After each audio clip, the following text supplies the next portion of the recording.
nuko mba nihuriye n'umukobwa Irene tubanza kwibera inshuti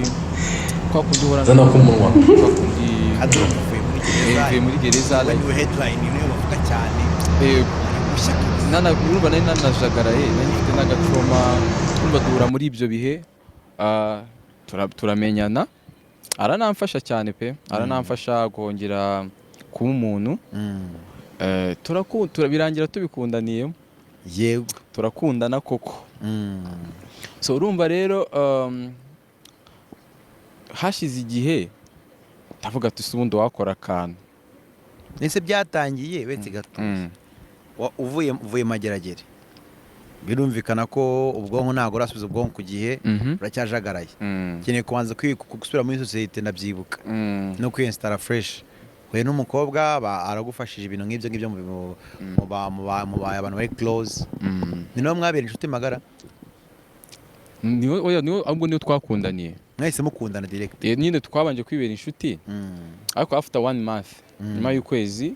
turakundana murakundana nyine dushuduka nyine twakundanye ngeyo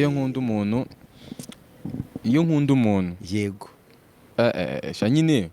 nibyo nakubwiraga yamaze kuba pariti y'ubuzima bwanjye bivuze ko iyo ndi kwivuga mba mvuga we niko mera ngewe ntago iyo nakunze umuntu ntago njya mbihisha kabisa si ibintu wenda wagira ibanga wapi biragora twikomereza biragora so urumva rero twarakundanye urumva Irene tumaze nk'umwaka n'igice umwaka n'amezi 8 gutyo yego Irene nshaka gutera step yego yo kwambika impeta oya umbabarira utambwira ko washatse kwambika umukobwa impeta arabyanga wowe urukundo warimo uwo mwakundanaga wamubonagamo nk'uwo muzabana yego cyane tuka Irene kanze nkubwire nubwo mba ndi kwisetsa bizagorana kongera umutima wanjye gufatisha bro sinkubeshye arabyangije none bizagorana kongera gukundana bizangora kubera ahantu kure nari narageze ngiye narababaye pe ndavuga ati uko mbuze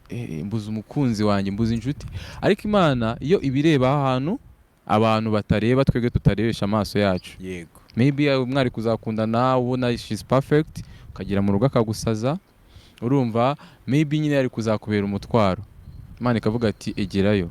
niyo mpamvu ndikuvuga ati ngiye hari ibintu bimwe nagiye mbona ndavuga ati Imana yarantabaye tu for real wow nukuri asubwo wamenye nka 3 ndabiguha bimenyetso 3 wabonye ukavuga uti Imana yarantabaye